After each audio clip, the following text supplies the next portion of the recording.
নমস্কার বন্ধুরা, আপনাদের স্বাগত জানাই স্বাদের শহরে, যেখানে আপনারা পাবেন নানান স্বাদের খবর। আজকে আমি নানান রকম সবজি দিয়ে তৈরি করব নিরামিষ খিচুড়ি।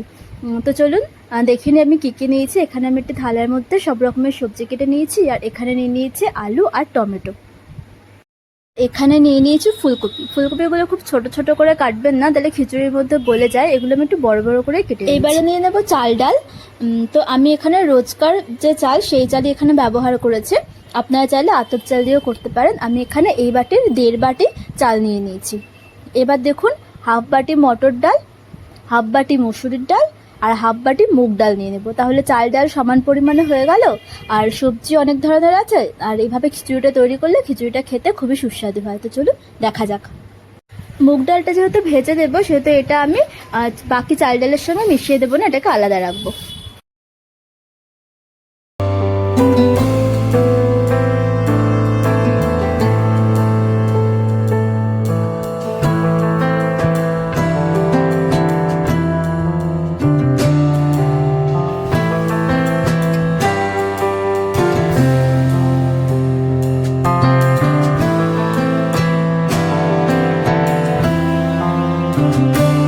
এরপর একে একে আগে থেকে কেটে রাখা সবজিগুলোকে ভেজে নেব। প্রথমে আমি কড়াইতে দেখুন অল্প করে তেল দিয়ে দিয়েছি, আর নুন হলুদটা তেলের মধ্যে দিয়ে দিয়েছি। এখানে আমি হাফ চামচ করে নুন হলুদ ব্যবহার করেছি। নুন হলুদ তেলের মধ্যে দিয়েছি কারণ আমি ফুলকপি ভাজবো। কপির ওপরে হলুদ দিলে না, সেটা সমস্ত কপিগুলোর মধ্যে মিশতে ভীষণ সমস্যা হয়, সেই জন্য তেলের মধ্যে ব্যবহার করবেন। তো দেখুন, কপিটাকে লাল লাল করে ভেজে নেব।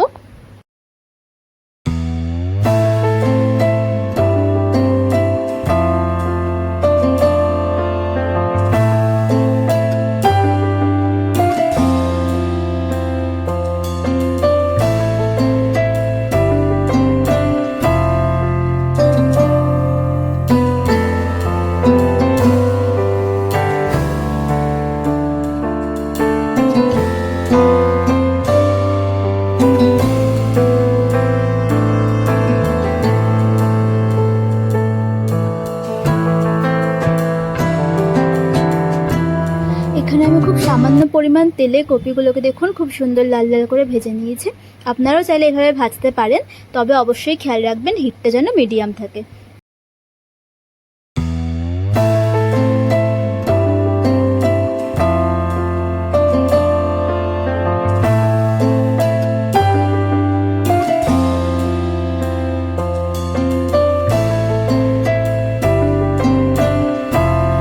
আলুটা যেহেতু অন্য সবজির তুলনায় একটু শক্ত হয়, সেই জন্য আলুটাকে আমি প্রথমে কড়াইতে দিয়ে ভালোভাবে লাল লাল করে ভেজে নেব। আলুটা ভাজার সময় আমি এখানে হাফ চামচ নুন ব্যবহার করেছি, আর এটা 2 মিনিটের জন্য চাপা দিয়ে দিলে দেখবেন আলুটা সুন্দর অল্প তেলে ভাজা ভাজা হয়ে যায়। আর এরপর বাকি সবজিগুলোকেও আমি এর মধ্যে দিয়ে হালকাভাবে সাঁততে নেব।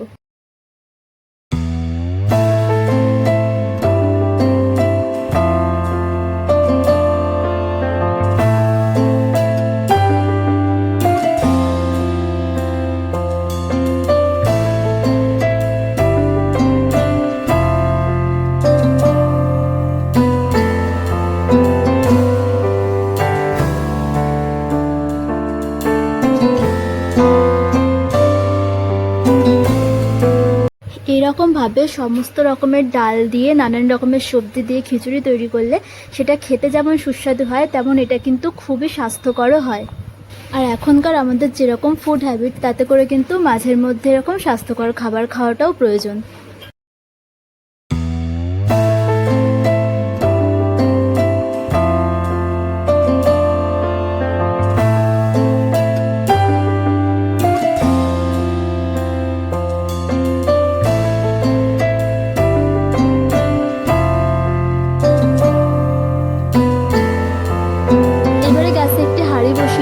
আর তার মধ্যে খুব সামান্য পরিমাণে সর্ষের তেল দিয়ে নিয়েছি। আমি পুরো খিচুড়িটা চাল ডাল একসঙ্গে কষিয়ে হাঁড়ির মধ্যেই তৈরি করব। তেলটা গরম হয়ে গেলে এর মধ্যে দিয়ে দেবো ফোড়ন। ফোড়নের জন্য ব্যবহার করেছি অল্প করে জিরে, মৌরি, কালো জিরা আর মেথি। মেথি অল্প পরিমাণে দেবেন, তাহলে পরে একটা খুব সুন্দর হালকা ফ্লেভার আসে। বেশি পরিমাণে দিয়ে দিলে কিন্তু হালকা তিতকুটে হয়ে যায়। আর এরপর তেলের মধ্যে একে একে তেজপাতা আর শুকনো লঙ্কা দিয়ে দেবেন। আমার কাছে এখানে শুকনো লঙ্কা ছিল না, তাই আমি ব্যবহার করিনি। আপনারা চাইলে ব্যবহার করতে পারেন। এরপর দিয়ে দেবো শিলে থেতো করে নেওয়া আদাগুলো হালকা লালচে হয়ে গেলে মুগ ডাল দিয়ে 2 থেকে 3 মিনিট ভেজে নেব। মুগ ডাল তো সবসময় শুকনো খোলায় ভেজেই খিচুড়িতে ব্যবহার করা হয়। একবার এরকম সরাসরি তেলে ভেজে ব্যবহার করে দেখুন, খেতে খুবই ভালো লাগে। আর কাঁচা লঙ্কাটা না তেলে দিলে ফুটে ওঠে, তো সেই জন্য আমি ডালের মধ্যে দিয়ে দিয়েছি। এভাবে ডালের মধ্যে দিয়েও ব্যবহার করতে পারেন, কোনো অসুবিধা হয় না। মুগ ডালটাকে ভালোভাবে লাল লাল করে ভেজে নিয়ে তার মধ্যে আগে থেকে কেটে রাখা টমেটোগুলো দিয়ে দেবো।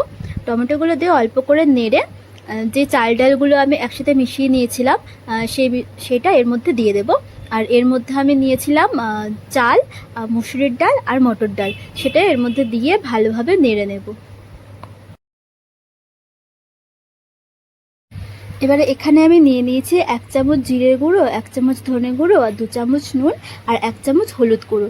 সবটা এর মধ্যে দিয়ে ভালোভাবে মিশিয়ে নেব আর এটাকে আমি 5 মিনিট ধরে কষাবো।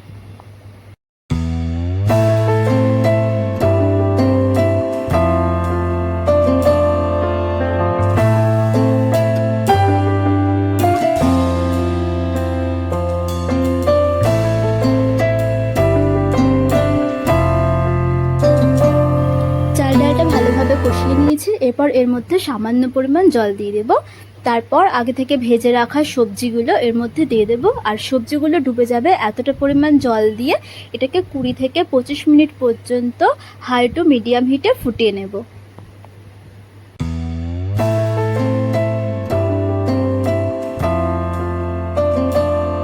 25 মিনিট হয়ে গেছে। 25 মিনিট পর আমি ঢাকাটা সরিয়ে নিয়েছি। চাল ডাল সবজি সব ভালোভাবে নরম হয়ে গেছে। এরপর এর ওপর থেকে আমি 2 চামচ চিনি ছড়িয়ে দেবো। আপনারা আপনাদের স্বাদ মতো চিনি কম বেশি করতে পারেন। দেখুন, চিনি ছড়িয়ে এটা ভালোভাবে একবার নেড়ে নেব। এই সময় খেয়াল রাখবেন খিচুড়িটি কিন্তু খুব হালকা হাতে নাড়বেন, নাহলে ফুলকপিগুলো ভেঙে যেতে পারে। আর সমস্ত সবজিগুলো নরম হয়ে গেছে, দেখে নিন একবার এটা ভালোভাবে। আর এরপর এর ওপর থেকে 1 চামচ গরম মশলা আর 1 চামচ ঘি ছড়িয়ে দিলে ব্যাস রেডি হয়ে গেল খিচুড়ি।